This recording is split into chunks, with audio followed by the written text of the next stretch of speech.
Benetan oso harro nago, ez? Mutikoak indako lanakin. Demoraldia betik izaten da zaila, hasierak, eta nik uste dut gure lan onari esker, hor daukagula, ez? Lehenengo garaipen bat, oso garaipen garrantzitsua, morala emateko eta berdin jarraitzeko. Zatik taldea ondo dabil, gure kalendarioa oso exigentea da, eta benetan, oin arte bintzet, helburua betetzen gabitz. Gure helburua aurrera egitea da, oin arteko lan berdina jarraitu egiten, eta pixkanaka aurrera egitea, ez?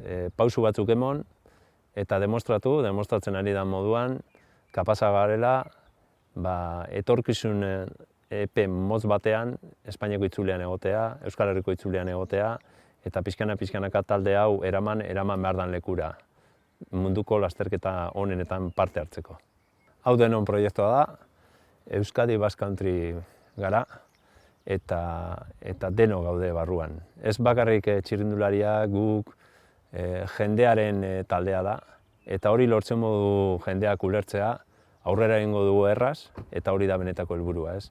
Azkenean deno gaude barruan, eta denon artean eraman behar dugu hau aurrera. Jendeari eskatzen xat, bai jendeari, bai instituziotikan, baita ere beste enpresa guztiei gurekin egotea. Zatik azkenean denon artean eraman behar dugu, hau lehen esan dute moduan, bere lekura, ez? Eta bere lekua da munduko lasterketa honenetan parte hartzea.